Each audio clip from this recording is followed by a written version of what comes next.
Bitcoin is the only money in the world, or asset, or whatever you want to call it, that follows the rules of God. Today's guest is Alin Armstrong, or also known as Pastor Coin. He wrote an amazing book, The Bible and Bitcoin. And together we explore why fiat money and the use of fiat money is a sin in God's eye, how God would design perfect money, and why Bitcoin might just be exactly what he intended to create with money. And of course, I also asked, did God created Bitcoin? Enjoy. There's a guy on Twitter yesterday who was saying, you don't need a business, you don't need this, you could just trade in the stock market and make a lot of money. And maybe you can, but he was talking about, oh yeah, I did 20% last year trading on my lunch break at work. And I said, man, most people don't have the patience or the time to try to do that, to have a full-time job and to look at markets and trade these, especially these markets right now that are just so crazy, up and down swings with a tweet, and it gets crazy. And I was talking and we were chatting back and forth on Twitter. And I said, man, like, you could just hold Bitcoin and chill. You could just hold Bitcoin and work. You could just hold Bitcoin and master your craft. And he laughed. He said, how's that going? I said, it's going great. Like, oh, you had a flat year last year. Okay, but I'm still up, So the impatience is real. People are impatient. You have one flat year and all of a sudden this is the worst thing. We're all going to die. The Bitcoin's over. I don't comprehend that. I don't understand. People can't really stick to it seems they can't stick to a plan or a thesis. They got to jump around to the next trend. Oh, silver's pumping so high, Bitcoin sucks. Okay, well, if you're just going to go from trend to trend, if you're just going to ride every wind and wave, good luck. I love that. And it's such a fiat move. It's such a fiat move to just think about the price and trade around. I tell people, if you really want to be in Bitcoin, aim for 2 cycles, 8 years. I myself haven't even gotten there. I'm now at like 6 years almost soon. And only in 6 years, I've already seen massive success within the Bitcoin ecosystem. Just being a holder, just being a saver in Bitcoin. And so people are focused so much on the last 3 days that they forget the last 2 decades of like experience, and the development is happening. It's such a fiat thing to do, to trade. The meme where the like trader gets so retard. I don't agree with the language, but I always smile when I see that meme, simply because I think it's a very sinful thing to try to like trade around and see like, oh, I'll just like do this and here and that. I refuse that people are made for sitting in front of a screen and try to predict if the line is going up or down. Like I don't think that's what humanity is here for. I've always had this aversion to trading, specifically in Bitcoin. I mean, maybe there's certain things you can trade around, that's okay. But like like you said, sitting around all day and drawing lines, saying, oh, this sequence and that sequence and this bull flag, bear flag, and this, and you're trying to predict and drawing, and you can draw lines and you can draw boxes. And I like the latest trend I see is people talking about levels, right? They'll be like, if we don't maintain 90K, if we break below that, we can go down to 85. And then if we don't maintain that, we can go down to 73. And if we don't maintain that, it's like, why? Based on what exactly? And it happens. We did. I remember the last couple of weeks ago, they're saying, if we break above 94, we're going to 100 quick. We broke above 94. Now we're at 87. They said if we break below 89, we're going to 75. Well, we broke below 89 and we're at 87, 88. So like, it's like it seems like they're just making stuff up. It never really comes to fruition. It never really happens. These like magical levels and boxes they're drawing. I don't know if it's a psyop or whatever it is, but my aversion to it, I think, is just it's annoying. It doesn't work. And now that I think about it, I think why I'm really annoyed by it is because it just adds no value at all. Like, no one's getting anything valuable from this information. You go to these accounts and they all have like 100,000, 200,000, 300,000 followers, and all they do is say these stupid things. Like, I could just do that. I can just make up levels and say, hey guys, watch for this level, and then get, but it adds no value. And I think it's a distraction. It's a valueless distraction that doesn't really help anybody. And if I had to wager, I'd probably say more people lose money than gain money following these type of strategies. I think there are 99% of people that are trade that lose money and 1% that gets lucky. That's my honest opinion. I don't have any facts to that. It's just like the feeling I have around that thing. And I'm also annoyed by taking the shortcut. You could just go around, save your. You can go out there and create value for other people. And like there's like two ways of like creating value, of making money. You either create value or you steal value from other people. And then we can get into the whole discussion of like inflating the currency is like stealing, actual stealing is stealing, taking shortcuts is stealing, but everything else than creating value for other people, in my opinion, is just like stealing value from other people or getting lucky. If like you bet in something like, oh yeah, I think this football club is gonna win today, I'll set everything on there, put everything on red, put everything on number 23, and I'll see if I win. Like, that's not, you didn't create any value there.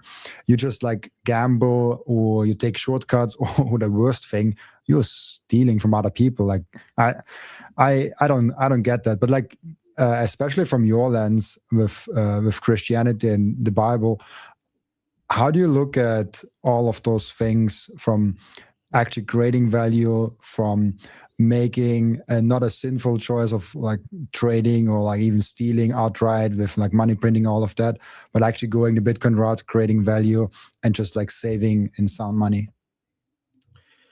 Yeah, there's a really profound theological foundation for this. And it's that God didn't create us, like you said. Your instinct is right. We weren't created to sit around and draw squiggly lines on a screen and try to predict the future. Because really, that's what it is. We're trying to predict the future. We're trying to predict what a big group of people are going to do with money, so that we can take advantage of that. This is why I don't like shorting. When people talk, oh, I shorted this, I shorted that. It's such a negative thing, right? It's like I'm betting on something failing. It's like, it just doesn't sit right with me. Like, how can you live your life, make your money, hoping people fail? It's just that can't be good for your mentality. Always hoping for failure, always hoping something goes wrong. Like, how can that can't affect you in a positive way. So God created us to be productive. God created us to be successful. God created us to prosper. He said, be fruitful and multiply and fill the earth. That presupposes growth. That presupposes prosperity. God doesn't tell you, go have a bunch of kids and fill the earth and then be as poor as you can be. Hope everybody fails, take advantage of everyone, manipulate people, steal their earnings, right? That's counterproductive. If you want to be productive, you want others to win. When others win, the way it works, it should work at least, but in fiat, this gets kind of turned upside down. But the way it should work in hard money is when others win, you win too. because in economics, it's supposed to be a win-win. I give you a service, you win. You give me money, I win. Nobody has lost in that transaction. You want what I have, or what I can teach you, or whatever, a service or a product, or whatever it might be. I have what you want. I give that to you, and you give me money. Who has lost? Who has lost? Nobody. We both win. So that's the underpinning theological truth, is that God created us to serve each other in such a way that it's mutually beneficial. And that's what it means to be made in God's image. It's to represent him, to reflect his character like a mirror in the world. What did God do when he created the world? Did God create the world and then give it to humans and say, and then humans lose? Like, did God give us a world that sucks? Did God create something that doesn't work and say, here, have fun with it? No, he created a world with abundance. He created a world with everything we need and more. There's more water on this planet than we'll ever need, ever. The amount of water we have is unfathomable. There's so much land. Most of the land of the world is not occupied by humans. Like, there's still so much room. People talk about overpopulation. There's still a lot of room. And some might say, oh, it's not inhabitable. There's still a lot of inhabitable room. Like, if you've ever taken a plane, a flight in the plane, you'll know most of the flight, you're looking at nothing. It's just land. It's just water. There's nobody there. Maybe there's like a farm, scattered here and there, but for the most part, there's still lots of room. So God created a world of abundance, and he says, go and use it, be creative, serve one another, create products, prosper, have children, multiply. And so when we get into this, what I'm calling it, I don't know if this isn't probably original to me. I'm sure I heard it somewhere else. I don't know where, but I'm calling it the gambling economy. We live in the gambling economy. What do I mean by that? Everything is gambling now. With Polymarket and these platforms coming up now, these crypto platforms where you can bet. You could bet on the weather. How much snow? I seen it yesterday on X. How much snow will Washington D.C. get? And you bet 3 inches, 5 inches. You put money on this stuff. It's not just sports gambling. You bet on the dumbest things. Will Jerome Powell say good afternoon?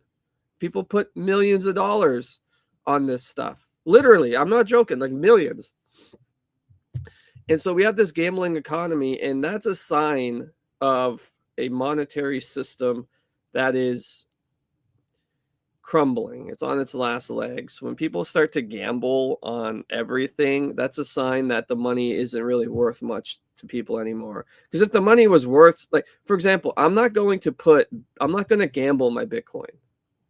I'm not going to put, 1 million sats on whether Jerome Powell says good afternoon. Because I don't want to lose that, especially on something so stupid. But with fiat, who cares? It's so abundant. It's so easy to create. People just gamble it away because they feel like this is the only way they can get ahead. People want the moonshot. Nobody wants that slow, steady saving. So there's a lot that goes behind this. But I think at the end of the day, the money has been so debased that it's debasing the people who hold it, and they are they're falling back on gambling and doing silly things like that. So that's how I see it. Did God then create Bitcoin to save humanity from the fiat sins that they are doing?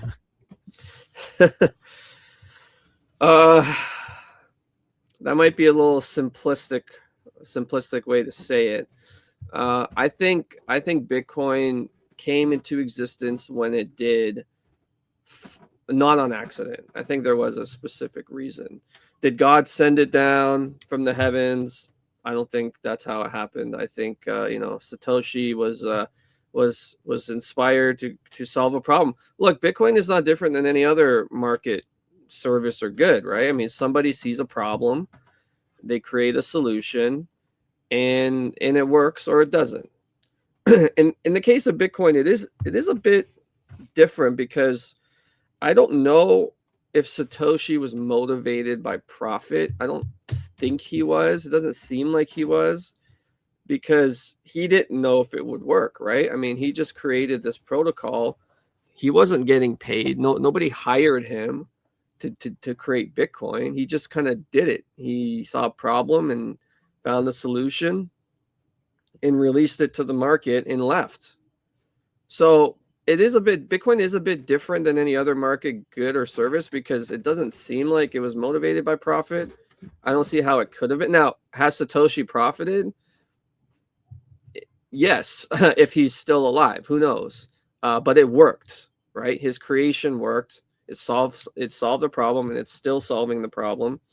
And I think it does exist to help humanity reorient itself to the ancient way. I like to tell people that Bitcoin is a new technology, but it's an ancient principle. It's an ancient principle wrapped in a new technology. And that ancient principle is in the Bible, talks about just weights and measures, having a fair money, not manipulating, not stealing, not inflating, not corrupting the money. So Bitcoin is an ancient principle wrapped in new technology. So in a way, it is interesting to watch it happen, because this new technology will come and it'll actually make people go back in time and live in the more traditional way. You see this with Bitcoin, not all Bitcoiners, but you see this. It's a common theme where Bitcoiners will suddenly want to start having large families. They'll start going to church. They'll start being more traditional in their values. Why? How does that happen? How do you go from just a normie, a normie secular person to all of a sudden this Bitcoin thing? Now you're acting like your grandparents in the 70s or in the 50s. You have these values. You're going to church. You're doing stuff like this. It happens because it's an ancient principle wrapped in new technology. So is it a gift from God in a generic sense? Yes. In a literal sense, no. I don't think God created Bitcoin in the sense of like he literally, gave it as a revelation to Satoshi or something like that. That makes a lot of sense. I also love that observation, because I have that observation also a lot of how does a modern technology promote values that I know from my grandparents. Like, how is that working out? And how is something like crypto that's so close to Bitcoin in the public eye, but we know how far away it is from actual Bitcoin? How is that promoting the exact opposite? And people are confused of like how it's not the same. It's crazy for me how Bitcoin actually promotes that. And I think this podcast shows it actually very good, because we have now over 700 episodes, and there are like, I don't know, 500, 600 different people on the podcast, and you can see it, how they have gone through their own Bitcoin path and how they've changed with that. How they became more religious, how they all of a sudden wanted to have more kids, wanted to settle down, have different goals in life. It's a real thing. It's not something that we make up. You can really witness it in the Bitcoin community over and over and over again. And I'm like, how?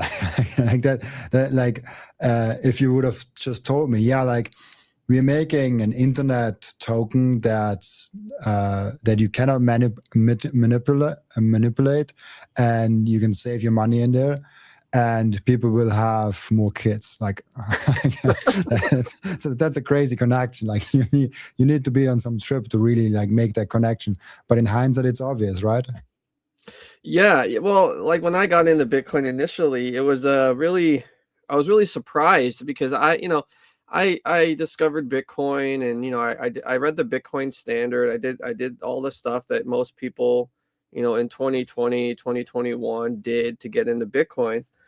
And I'm a Christian, and so I thought, this Bitcoin thing really fits well with Christian doctrine. Like it aligns with biblical monetary values. So it was really easy transition for me to get into Bitcoin because it aligned so well with my worldview. It was almost like I was discovering this thing. It wasn't really like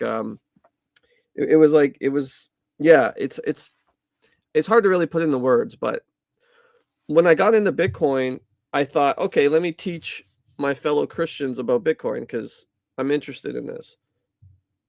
I didn't expect much of a interest.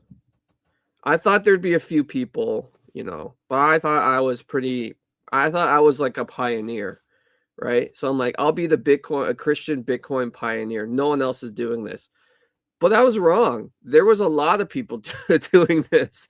I was surprised. Wow, there are a lot of these Bitcoiners here that came to Bitcoin and then came to Christ. Like there was a journey, there was a pattern I saw of discovering Bitcoin, going down the rabbit hole, and then ending up being a Christian. And I thought, wow, that's really interesting. How the heck does that happen?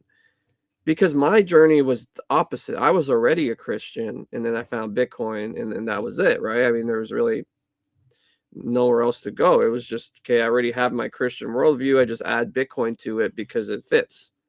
But people had the opposite journey, and I was dumbfounded. Why does that happen? How does an internet money lead people to Christ? And I started asking around and talking to folks, and I think I came to the conclusion that the reason that happens is because fiat money is what we've grown up with, and it's fake and it's debased. So that's all we know, right? In terms of money, that's all we know. It's debased. Then comes Bitcoin, something completely opposite. It's not debased. It's sound. It's firm. It's truthful.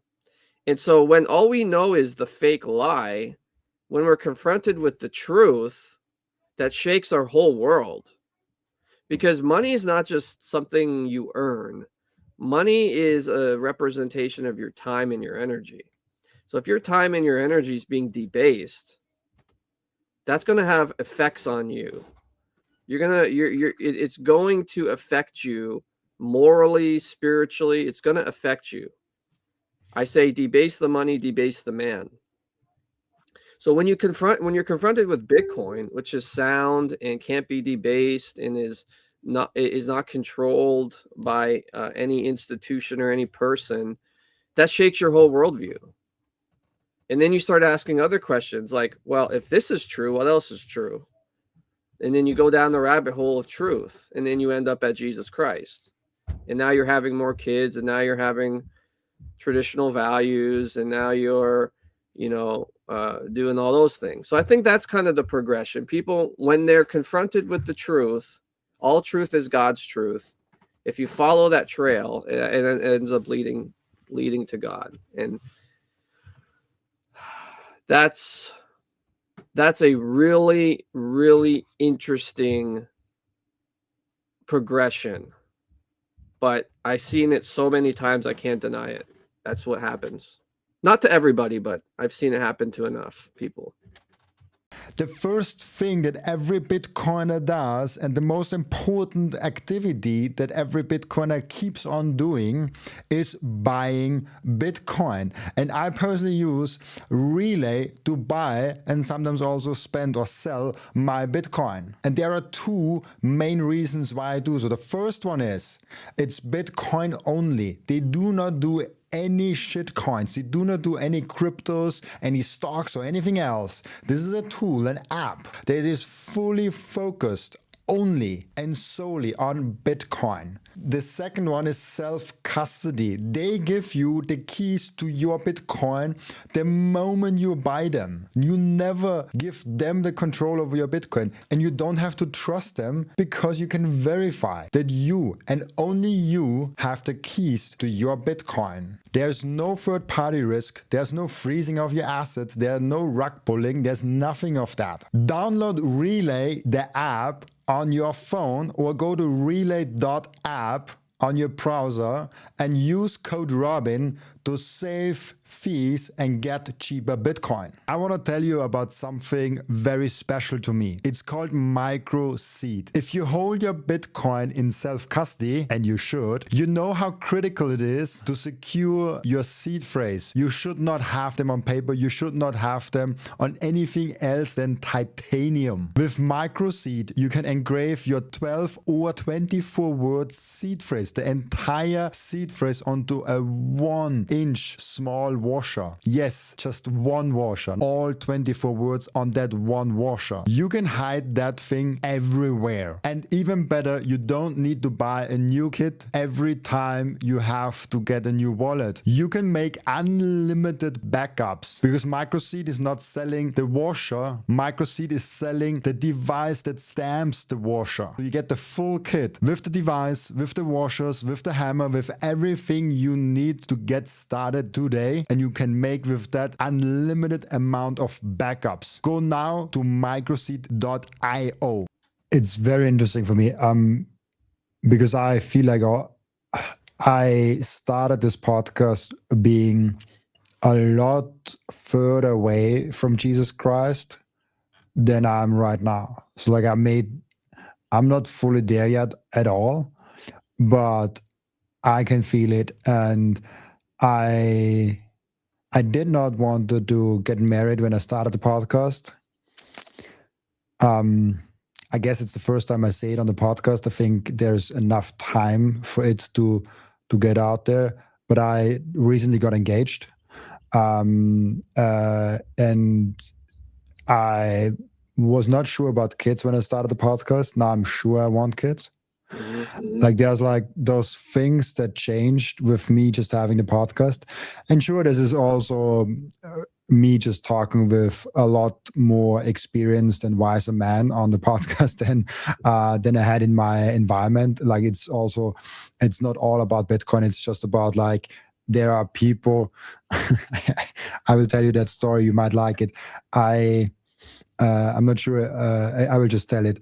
I was at Bitcoin Prague last year with Relai, and I interviewed him on the VIP stage at his birthday, actually. And then later we went on a dinner, and he sat next to me, and he's like, "Robin, do you have a girl?" And I was like, "Yeah." And she's like, and he's like, "Is she the one?" And I was like, "Yeah." "Are you married?" And I was like, "No." And he's like, "Why not? Like, why wait? Like, what's holding you back?" And like, there's like a lot of those small incidents where, like, I got a lot wiser from all those amazing guests that came on the podcast that had a lot of life experiences coming to me, because I'm 27. Like my life experience is quite limited because I'm just 27. But it is interesting because like those values of like sound money have a direct correlation to biblical values, to conservative values, to family values.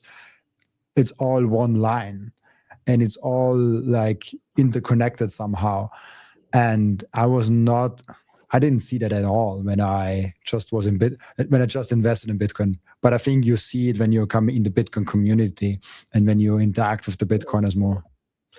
Yeah, Lawrence is like the Bitcoin grandpa, you know. He will he's great. We need guys like that, because like that's such a great story. He just sits down and he grandfathers you. You know, that's what he did. Hey, son, you seen anybody? Yep.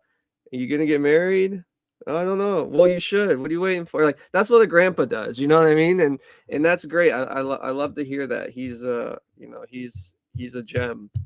I had a point to make. Oh, sorry. What did you just say at the end there? I got off on that those biblical and family values, they're all interconnected. Yeah.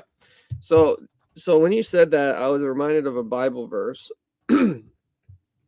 I think it's somewhere in Deuteronomy. I don't remember the exact location, but it says, it gives you the monetary policy. It says that you should have a fair and just weight, and you should not manipulate the scales. So, you know, in ancient times, they used scales, like literal scales, to weigh goods and money. So you put your money in one end and the good in it, you know. So God said, don't manipulate your scales. Don't cheat people in buying and selling. It's like, okay, that's a good rule. But what was interesting was what was attached to the rule.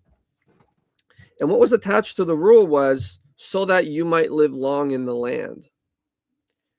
I thought, okay, how does having a just scale equal long life? Like, what's the connection between those two? Because it doesn't on face value, doesn't seem like there's a connection.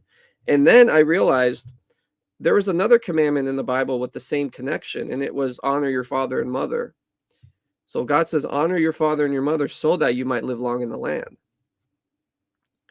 So there's a connection between family and longevity, and fair money and longevity. And I think it was there the whole time in the Bible, but I wasn't really paying attention to see the connection. But sound money and sound family, these two things have a connection. When you like, it's no coincidence that you started a sound money journey, and you know, a couple of years in, your whole worldview's changed. I don't want to get married. Now I do want to get married. I don't want kids. Now I do want kids. Why? Because sound money equals longevity. Sound family equals longevity. That's what the Bible says. It's always said that. If you want to live long, if you want to have a prosperous society, you need sound money and sound families. You can't have one and not the other, because debased money will hurt families. We see it. Like, there's no doubt about this. Marriages crumble all the time, and one of the biggest reasons is because money. Imagine if a man could just work an honest day and provide for a family of like 6. Would families be better or worse? They'd be so much better. You know, women, you know, I don't care what they say. Most women once they have kids, they don't want to go back to work. I have never met a woman in real life who's had a kid and said, I can't wait to go back to work. I've never met that woman in my life who had a child and said, I really would rather not be with this person and be working for my boss. I would rather, like, that person doesn't exist. Maybe they do on the internet, but I've never met that person. And so debase the money, debase the man, debase the family. But if you have sound money, all of a sudden, now your principles and your worldview is aligned with what God has always said. God's way works, right? It just works. Have sound money, get married, have kids, teach them to do the same. This is the whole mandate: be fruitful and multiply. It's not complicated, but it's become and this is like a revelation. Oh my gosh, I can't believe it. What happened? This is a way it's always meant to work. We have just veered so far off of that way that now going back to that way seems like a new thing. Like, oh, this is the new way. No, this is the old way. We just got so far away from it that now it seems new. So that connection between family and money, I think, is there in the Bible. It's always been there. And if we want to get back to a sane world. We need to get back to a sound money so that families can propagate and do so in a way that honors the time and energy and labor they put out into the world. That's why I love Bitcoin so much. I love that a lot. That's really, really cool. And you talked about the monetary biblical values, the weighing and not messing with the scale. Is this like the main thing in there, or like are there more kind of those values described in the biblical sense? In terms of monetary policy, I think that's the main one. The rest of them kind of derive from that. You know, like you shall not steal, one of the famous ones, the 10 Commandments. Basically the same idea is found in the scales. If you read through some of the prophets, they actually prophesy against the leaders of Israel because of their scales. I think in the book of MiCA, the prophet condemns the merchants for having unjust scales, and God actually says, I'm gonna destroy you, I'm gonna exile you because of this. Like God literally spits them out of the land for having unjust scales. That wasn't the only thing.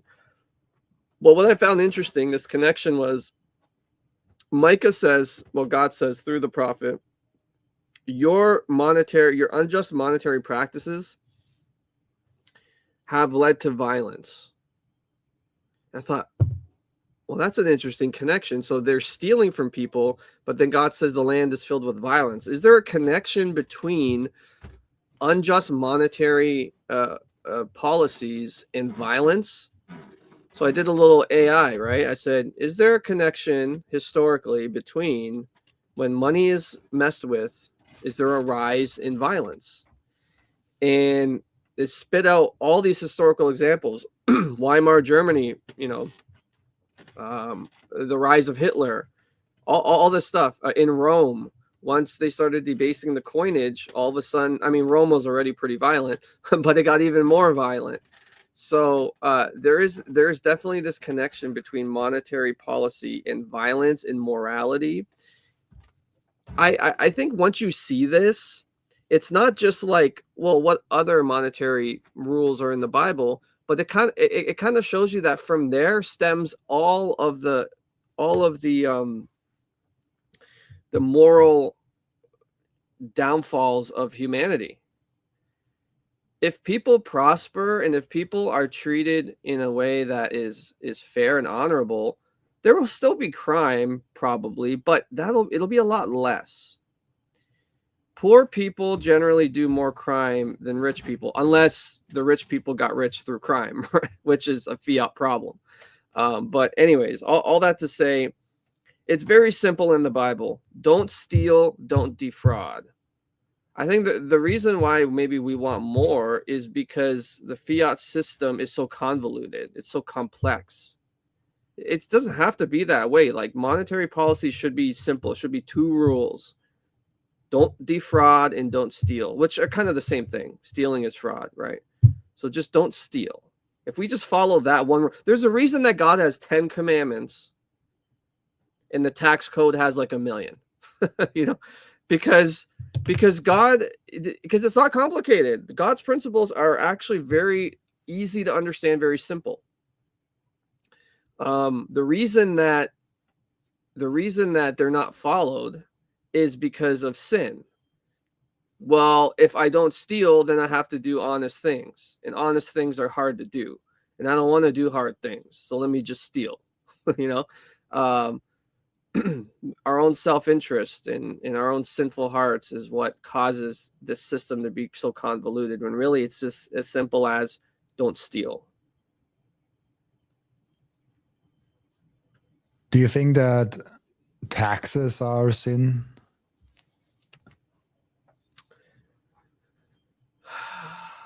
Yes.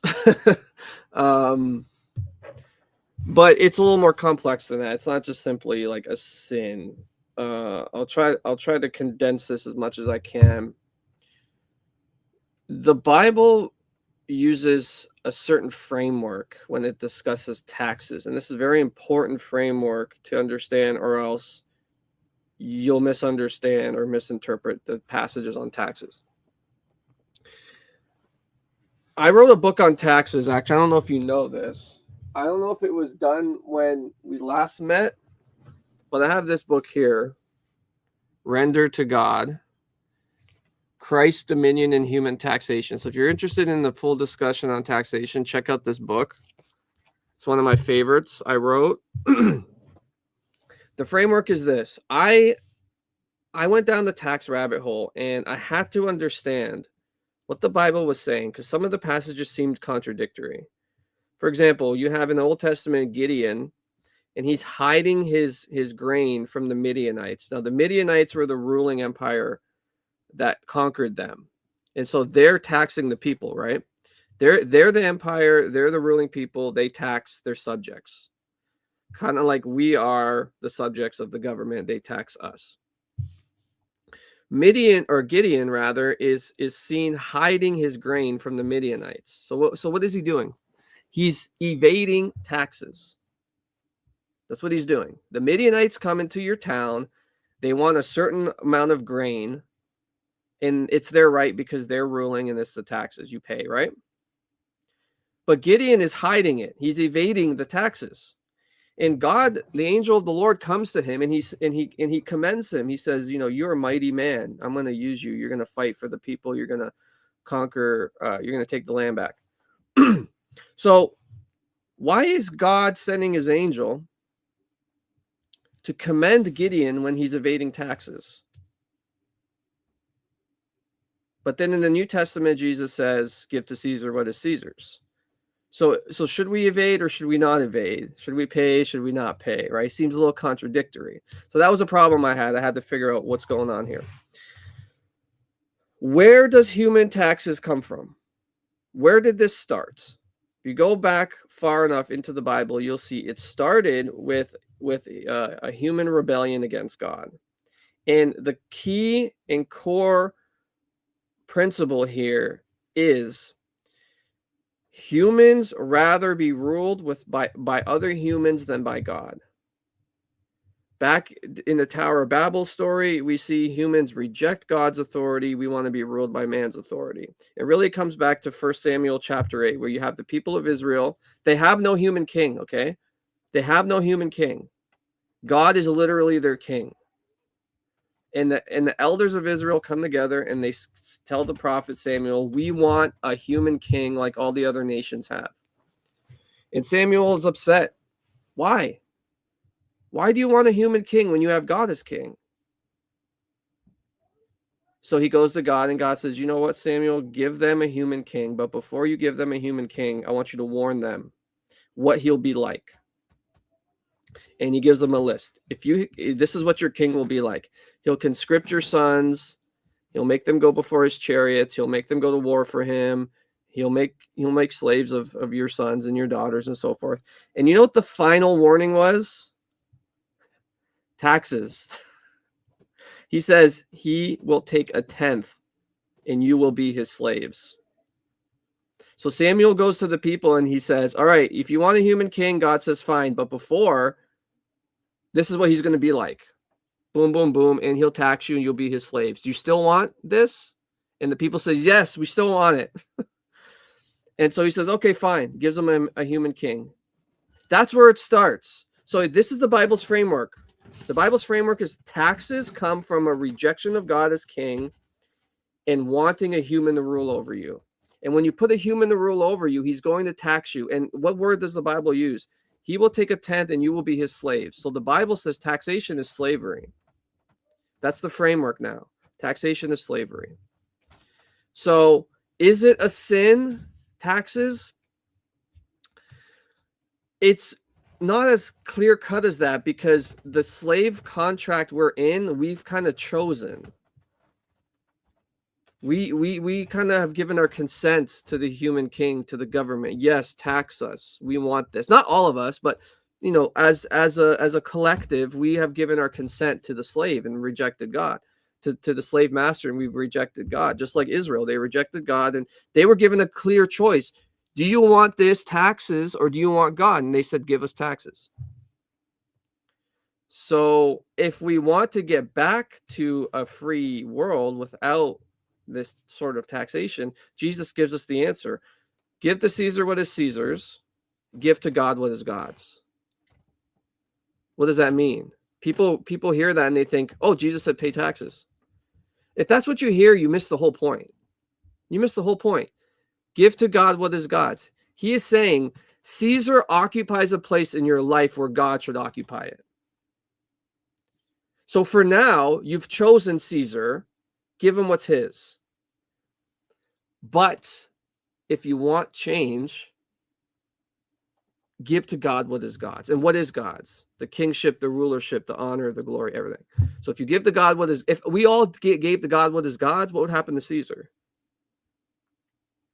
He's gone. That's what he meant. That is crazy. I mean, that is actually crazy to hear that story, and that it actually turns out to be exactly that way, especially all with taxes. I mean, we have a lot more than 1/10 of the taxes. I think most people probably pay more than that. God's judgment on the people was 10% taxes. That was a judgment from God. 10. And now we have like 50. 10. Yeah. Man, only 10% taxes, like all of them, because like there's like income, then there's like the value-added tax, and there's like the sales tax. Like there's so many taxes. Then with inflation, at the end of the day, you're like working with 10% of your whole money. Like 90% is going somewhere else.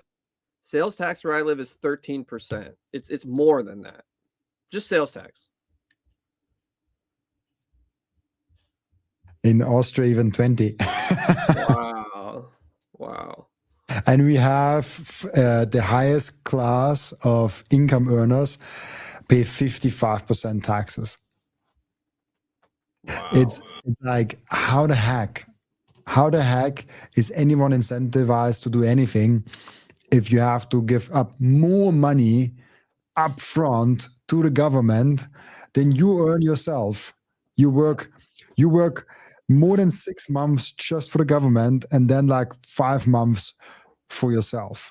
And then those 5 months are actually not 5 months, because there's like sales tax going away from that. Then if you invest somewhere, because you have to invest, there's capital gains tax involved in that. Then there is the debasement happening because the government makes debt. And so it's like, oh yeah, look, you end up with like 10-20% of your own money, and 90% is taxed away or inflated away or like processed away. Then you have to pay fees on everything. It's ungodly. Yeah, no, it's very ungodly, and that's what happens when you choose man over God. Look through God's law and try to find taxes. It's not there. God doesn't tax. Now there's like a tithe. You know, God told the Israelites, you need to tithe to the Levites. But that wasn't really like a tax in the traditional sense, because a tax in the traditional sense is enforced, right? So if you don't pay taxes, if they find out, then they enforce it. How? Well, they garnish your wages, or they do, maybe even they arrest you. Like there's all types of stuff that they do to enforce their taxes. In God's law, he tells the people to pay a tax to the tribe of Levi so they can do their priestly duties. But if you don't pay that tithe, there's no civil recourse. God does not give any civil authority the authority in Israel at the time to enforce the tax. He doesn't say, if you don't pay the tithe, then the Levites will come and garnish your fields. That's not what it says. What it does say is, God says, I will come after you. God basically says, pay the tithe, or else I will come for you. He will personally come for you and punish you, right? So there's no human that comes and whips you for your money, because there's not that authority. I don't own what you like. I don't have rights over your property as another human being, but God does. And God says, I can come after you and I can punish you. So it's a little bit different, right? There is a punishment for not paying the tithe at the time, but it's not human enforced. So there can't be any sort of human tyranny in that system because no human can enforce it. Now, if God wants to enforce it the way God wants, then that's between you and God. Now you have a problem with the Almighty, and he could do what he wants. But in terms of man to man, I can't come in and demand anything from you. Do you think that Satoshi was a religious person? I don't know. Maybe there's some religious undertones in some of what he did. But it's hard to say. If I had to guess, I would probably think Satoshi was familiar with Christianity, probably because I think he's probably British. I think he's from the UK. So I think having grown up in the UK, probably in the time when he was younger, he had exposure to Christianity and Christian themes and Christian morals. So if he was a Christian, I don't know, but I'm fairly certain he's very familiar with the narrative, the meta narrative of the Bible and what it's about. The most important thing for your Bitcoin journey is not buying Bitcoin, but it's how to keep them. And yes, you have maybe the right tools, but how do you actually go ahead and stick it all together so it's the most secure for you personally? Self-custody is a deeply personalized journey, and the Bitcoin way is helping you exactly finding that correct setup for you personally. They are also helping you with securing your own cybersecurity. And if you want to go one step above all that, you can even get a consultation for a Plan B residency. Go to thebitcoinway.com/Robin and you will get a 30-minute free consultation. I finally and officially mine Bitcoin. This is not just something to stack more Satoshis, but it's most importantly also to support the network. Individual miners are the ones that keep the Bitcoin network decentralized. And by the way, you get KYC free Bitcoin. That's why I use Simple Mining. I get an actual proper Bitcoin miner. They set it up for me. They repair it if it breaks down. And most importantly, they let me choose the pool and even connect my own full node. I'm completely sovereign and I'm completely in control, and I can sign up with Ocean, no account needed. I just give them a Bitcoin address and then there's mining going on. No KYC, nothing. So if you're ready to mine Bitcoin, go to simplemining.io, tell them you come from Robin, and let's mine Bitcoin together. I'm just curious because I feel like the origin story of Bitcoin is very mythical, a very hard word for an Austrian, very godly, it's almost too good to be true. It's almost it almost seems that there is some some inhuman force that put Bitcoin here. Now the fun one is like aliens brought humanity Bitcoin because they saw that it won't work out with the humans and fiat currencies. But yeah, it's I love the origin story of Bitcoin. I think Bitcoin would never come that far without that amazing origin story of Satoshi just disappearing. And I truly think we never see him again, or him or her, or like whatever. Like that origin story is very important, at least for me. Yeah, it's I think the origin story is what sets it apart from every other crypto, right? Because it had such a the way it was launched, it's like you can't replicate that ever again. You know, it could only happen once, and it happened, and you can't replicate it. It's over. Bitcoin was the first one, and because there was no crypto industry, right? There was no venture capitalists. There was no. It was just a protocol, a software released into the public. That was it. There was no investor backing it. There was no team with monetary, goals. Like Satoshi, it could have failed. And I think Satoshi knew that. I think Satoshi realized, hey, this might work or this might fail. But here it is. You can't replicate that. And that's what makes Bitcoin, I think, the more pure crypto project, if you will, if you even want to use those words. Because of that reason. It was the first of its kind. It had no investor backing. It was just a simple protocol that became monetized on its own. You can't replicate that. It's done. It's already over. I think so too. It's like impossible, because if you think about someone wanting to replicate that, if his intentions are not pure, he will make himself a loophole so he can enrich himself. And if his intentions are pure, why wouldn't he put all his energy into Bitcoin? Exactly. There's literally no reason for him to create another Bitcoin if his intentions are pure with the mission, because Bitcoin is already what we needed it to be. Yeah, that's right. And that's every crypto project since Bitcoin has been somebody trying to enrich themselves, right? I mean, they'll mask it in all sorts of intentions. Oh, this is faster. This is better. This is whatever. This feature, that feature. But at the end of the day, there's always investor money behind it. There's always pre-launch. There's always this. There's always someone trying to enrich themselves. And the fact that you even know the person demonstrates it's not like Bitcoin. If you have a crypto project and I know who you are, it's not Bitcoin already. It's that simple. I 100% agree with that. It's impossible to recreate.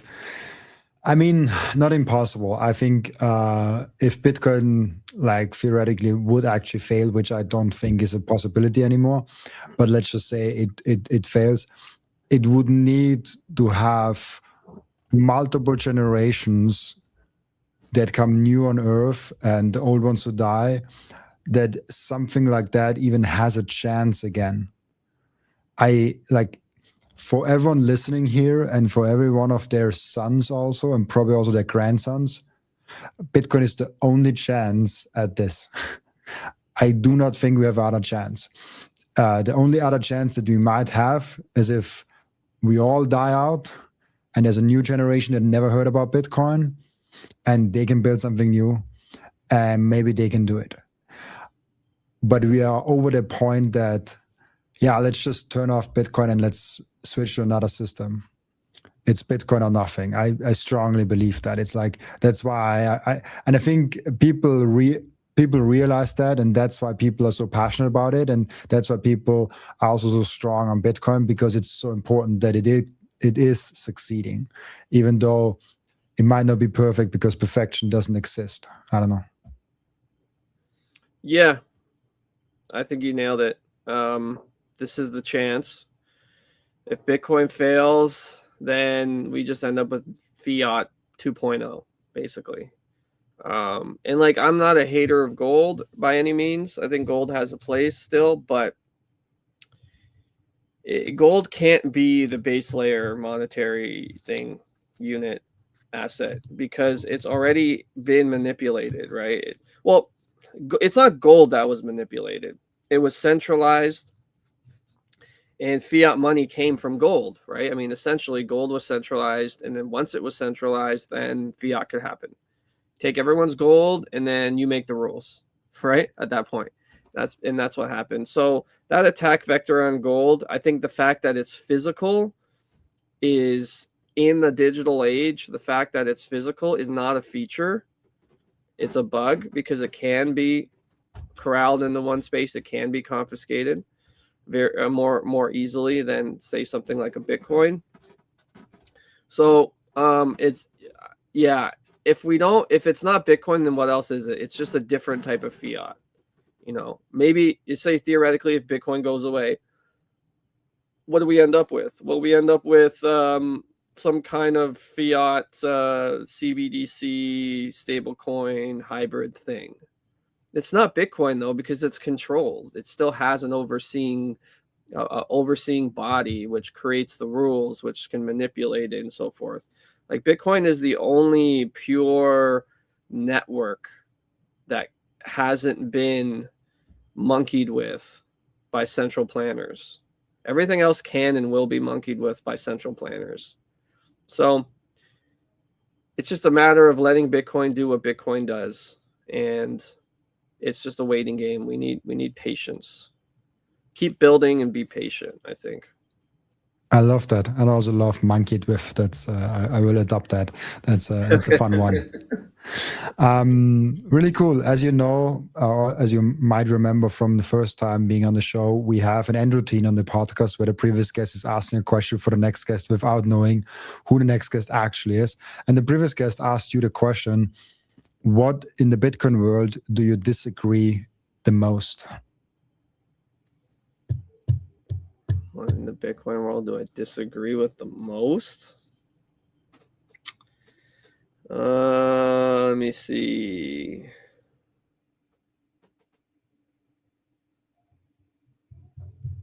This is hard. This is a hard one. I don't know. It actually is one. I don't know that there is something.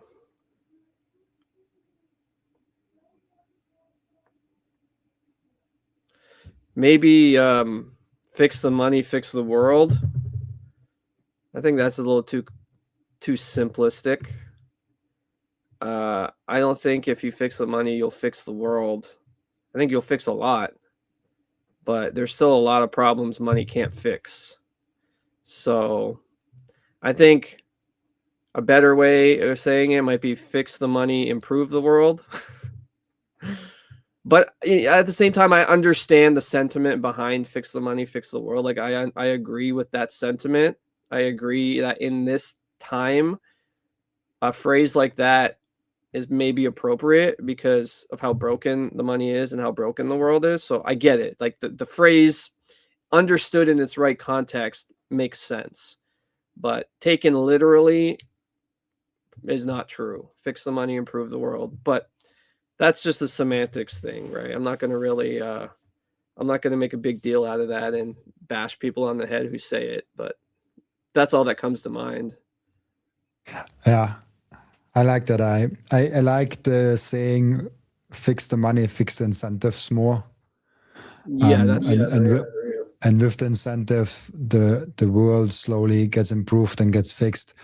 So like if we have a broken medical system, I don't think good money will fix it, but I think the good money will create the right environment incentive for it to be a good medical system or healthcare system, if that makes sense. So I think I like it from that perspective more than just saying like, oh, like fix the money, fix the world, because it's too simplistic. But I like it because I also like it because it gets a point across of, if we have better money, all the other things like follow suit in some regard. Really cool. Thank you so much, Alin, for being on the podcast again and talking about the Bible, God, and Bitcoin was really cool. I always love having you on. Before I let you go, where can people find you, find your books, find the things you're doing? You can find me on X at Pastor Coin, or my website, thebibleandbitcoin.com. You can get all my different books there or on Amazon. That's about it. X, really, I'm really most active on X. So you can find me there or my website, thebibleandbitcoin.com. Awesome. Thank you so much for being on the podcast. And also thank you so much for everyone that is watching and listening, for joining us today. As always, I'll be back.